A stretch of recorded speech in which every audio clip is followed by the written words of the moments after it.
Students, कैसे हैं? उम्मीद करती हूँ बहुत अच्छे होंगे, मस्त होंगे और अपनी तैयारी बड़े ज़ोर-शोर से कर रहे हैं। अभी हम हल करने जा रहे हैं द्वितीय युग और क्षयवाद युग से संबंधित प्रश्न। बहुत ज़्यादा संख्या में प्रश्न है, लगभग 350 के आस-पास प्रश्न हैं और दूसरा भाग भी होगा, उसमें भी बहुत ज़्यादा संख्या में प्रश्न होंगे। आप बने रहिएगा, सभी प्रश्नों को देखिएगा। द्वितीय युग और क्षयवाद युग से संबंधित वस्तुनिष्ठ बहुविकल्पीय प्रश्न जो कि आपकी परीक्षा की दृष्टि से बहुत महत्वपूर्ण है।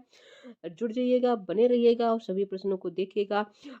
जो ये प्रश्नों की श्रृंखला है, साहित्य के जो प्रश्न है उससे संबंधित भाग नंबर हम 62 में पहुंच चुके हैं। इससे पहले जो हमारा भारतीय युग था उससे संबंधित प्रश्न हुए थे। तो आज क्या है, पहला प्रश्न स्क्रीन पे, द्वितीय युग का नामकरण किसके नाम पर किया गया था? 4 विकल्प आपके सामने हैं। महावीर प्रसाद द्विवेदी, हजारी प्रसाद द्विवेदी, अज्ञा प्रसाद शुक्ल सैनी या फिर मैथिली शरण गुप्त। जो नामकरण है युगों का, वो द्वितीय युग का नाम किसके नाम पर किया गया था? तो कौन सा एक विकल्प सही है, जल्दी से कमेंट करके बताइएगा। सभी विद्यार्थी ध्यान से सभी प्रश्नों को देखिएगा, सुनिएगा, पढ़िएगा और साथ ही वीडियो को लाइक कर दीजिए, शेयर कर दीजिए। जो विद्यार्थी पहली बार चैनल पे आ रहे हैं वो कृपया करके सब्सक्राइब अवश्य कर दें, ताकि जब भी अगली क्लास आए उसके लिए आपको नोटिफिकेशन मिल जाए और आप सभी प्रश्नों को देख पाएँ। तो इसका सही उत्तर होगा महावीर प्रसाद द्विवेदी। द्वितीय युग का नामकरण आचार्य महावीर प्रसाद द्विवेदी के नाम पे किया गया था। ठीक है, अगला प्रश्न है, महावीर प्रसाद द्विवेदी ने सरस्वती पत्रिका का प्रकाशन संभाला, कब संभाला था, किस वर्ष संभाला था? और साथ ही ये भी बता दीजिए कि सरस्वती पत्रिका की स्थापना किसने की थी, कब की थी? महावीर प्रसाद द्विवेदी ने किस वर्ष सरस्वती पत्रिका का प्रकाशन संभाला था? आपका प्रश्न ये है। सन 1900 ईस्वी में संभाला था, या 1901 में, या 1903 में, या फिर 1905 में? चारों विकल्प आपके सामने स्क्रीन पे है, कौन सा एक सही है, जल्दी कीजिएगा।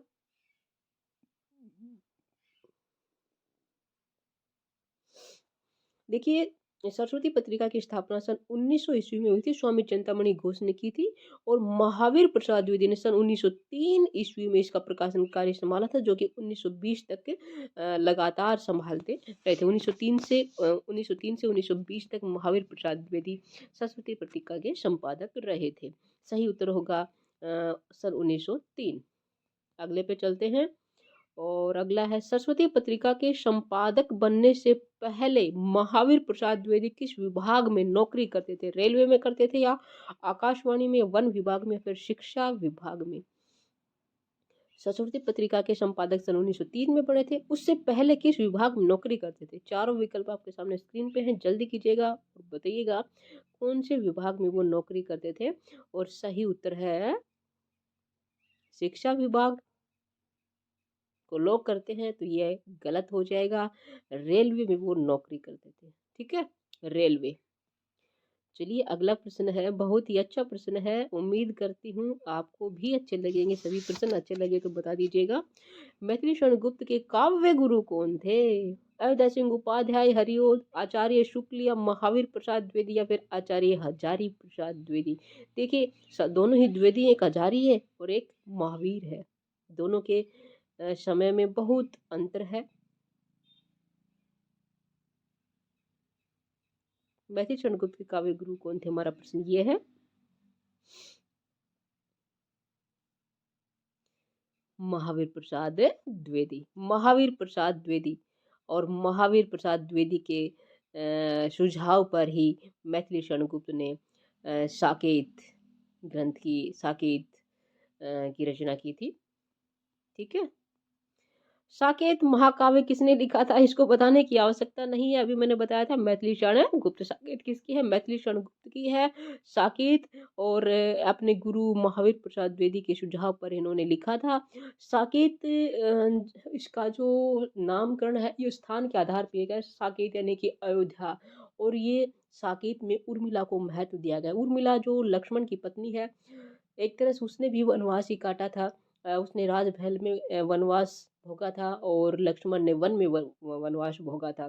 तो 14 वर्ष तक वह भी अपने प्रियतम से, अपने पति से विरह की वेदना, विरह पीड़ा को उन्होंने सहन किया था। तो साकेत में उर्मिला की विरह वेदना है, जो कि 9वें सर्ग में संकलित है। साकेत की, साकेत मैथिली शरण गुप्त द्वारा रचित है। साकेत का रचना काल क्या है? कब लिखा था साकेत? मैथिली शरण गुप्त जी ने सन 1935 में लिखा था, 1930 में, या 1936 में, या फिर 1931 में लिखा था? कब लिखा? जल्दी से कीजिएगा, कमेंट बताइएगा। साकेत का रचना काल क्या है? कब लिखा था? कौन बताएगा सबसे पहले? सन 1931 में लिखा था। साकेत का रचना काल 1931 है। आप जल्दी जल्दी बताइएगा कमेंट करके, कौन सबसे ज्यादा प्रश्न बताता है, देखते हैं, और किसके कितने सही आते हैं ये भी बताइएगा, अवश्य बताइएगा, संकोच ना कीजिएगा। उर्मिला का विरह वर्णन साकेत के किस सर्ग में है? नवम सर्ग में, पंचम सर्ग में, अष्टम सर्ग में, सप्तम सर्ग में? ये मैंने बता दिया है, नवम सर्ग में है। साकेत के जो नौवा सर्ग है उसमें उर्मिला का विरह विरह वर्णन है। साकेत में कितने सर्ग? सर्ग यानी कि अध्याय 12, 13, 15, 17। साकेत में सर्ग कितने हैं? अध्याय कितने हैं? 12 अध्याय। कितने हैं? 12। जिसने भी 12 आंसर दिया है बिल्कुल सही है, वेरी गुड, शाबाश बेटा, ऐसे ही करते रहिएगा। और प्रश्न नंबर अगले पे चलते हैं, और ये है,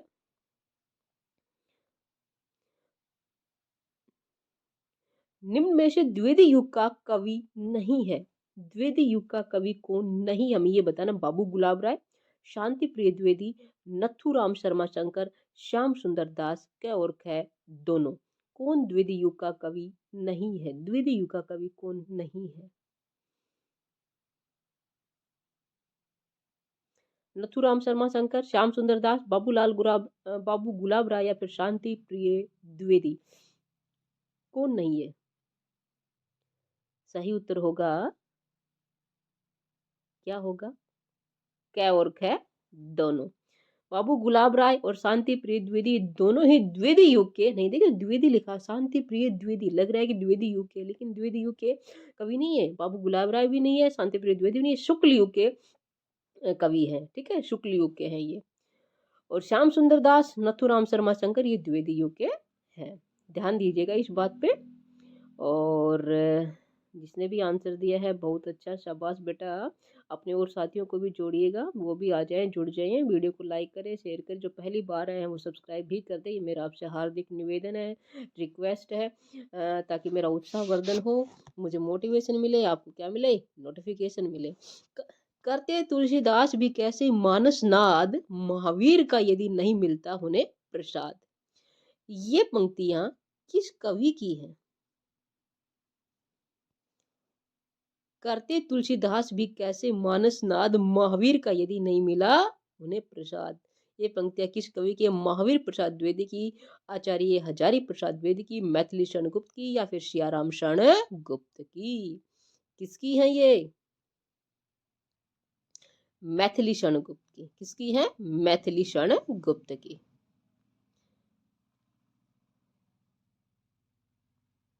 अगला है, महावीर प्रसाद द्विवेदी का जीवन काल क्या है? महावीर प्रसाद द्विवेदी, द्विवेदी युग का नामकरण इन्हीं के नाम पर हुआ था। इनका जीवन काल क्या है? पहले मैंने इसीलिए नहीं बताया था, मुझे पता था ये प्रश्न हो सकता है आगे आ जाए, और आ गया है। सन 1884 से सन 1941, 1890 से 1862, 1962, और 1889 से सन 1938, 1864 से 1938। इनका जन्म कब हुआ था, इनकी मृत्यु कब हुई थी, हमें ये बताना है। और देखते हैं सबसे पहले कौन बताता है। किसको पता है महावीर प्रसाद द्विवेदी के जीवन काल के विषय में? जल्दी कीजिएगा, किसी एक को लॉक कीजिएगा। कौन से को लॉक करते हैं, देखते हैं। चलिए, आपका समय समाप्त हो चुका है, और इसका सही उत्तर है सन 1864 में जन्म हुआ था, 1938 में इनकी मृत्यु हुई थी। और जिसने सही दिया है, शाबाश, very good, well done. Jhansi Chirgaon में किसका जन्म हुआ था? मैथिली शरण गुप्त का, सियाराम शरण गुप्त का, निराला का, क्या और है दोनों का? झांसी, झांसी का चिरगांव है, वहां पे किसका जन्म हुआ था, हमें ये बताना है। मैथिली शरण गुप्त का हुआ था, सियाराम शरण गुप्त का, निराला का, या फिर क्या और क्या दोनों का? दोनों कौन है? मैथिली शरण गुप्त और सियाराम शरण गुप्त। मैं आपको बता दूं, मैथिली शरण गुप्त और सियाराम शरण गुप्त दोनों ही भाई थे। तो यहाँ पे क्या और क्या दोनों होगा। मैथिली शरण गुप्त, सियाराम शरण गुप्त का जन्म झांसी के चिरगांव में हुआ था। मैथिली शरण गुप्त का जीवन काल क्या है, जिन्होंने साकेत की रचना की है? साकेत जैसे ग्रंथ की रचना की है, उनका जीवन काल क्या है मैथिली शरण गुप्त का? 1886 से 1964, 1895 से 1963 और 1889 से सन 1968, 1889 सन 1962। मैथिली शरण गुप्त का जन्म कब हुआ था, मृत्यु कब हुई थी? सबसे पहले कौन बताता है, देखते हैं कौन किसको लॉक करेगा, ये भी जानना है हमें। तो चलिए, पहला विकल्प बिल्कुल सही है। 1886 में जन्म हुआ था, सन 1964 में इनकी मृत्यु हुई थी। 1886 से सन 1964 ये इनका जीवन काल है, किसका? मैथिली शरण गुप्त का। सन 1889 से 1968, देखिए 1889 से 1968 ये जो विकल्प दिया है ना, ये किस कवि का जीवन काल है? मैथिली शरण गुप्त का तो हो चुका 1886 से 1964। अब मैथिली शरण गुप्त यहाँ पे नहीं हो सकता। 1889 से 1968 ये किसका जीवन काल है? माखनलाल चतुर्वेदी का है या फिर रामनरेश त्रिपाठी का या सियाराम शरण गुप्त का? सियाराम शरण गुप्त इन्हीं के भाई हैं, मैथिली शरण गुप्त के। और ये जीवन काल है किसका? माखनलाल चतुर्वेदी का। पुष्प की अभिलाषा कविता लिखी थी, जो कि बहुत प्रसिद्ध रही है कविता। वीरता पर कविता है, देशभक्त वीरों पर है। माखनलाल चतुर्वेदी का जन्म 1889 में हुआ था, सन 1968 में इनकी मृत्यु हो गई थी। गंगा गंगावतरण किसकी कृति है? मैथिली शरण गुप्त की है, सियाराम शरण गुप्त की, जगन्नाथ दास रत्नाकर की या माखनलाल चतुर्वेदी की? गंगावतरण जो रचना है वो किसकी है, हमें ये बताना है। और सही उत्तर होगा, कौन विद्यार्थी सबसे पहले बताता है, हमें ये जानना है, देखना है। जल्दी जल्दी कमेंट कीजिएगा, मैं आपके कमेंट का इंतजार कर रही हूँ। गंगावतरण किसकी रचना है? चलिए बताते हैं, जगन्नाथ दास रत्नाकर की। गंगावतरण जगन्नाथ दास रत्नाकर। अच्छा, गंगावतरण कब प्रकाशित हुई? जगन्नाथ दास ने लिखा था, लेकिन कब लिखा? सन 1923 में, 1920 में, 1921 में या फिर 1922 में लिखा था?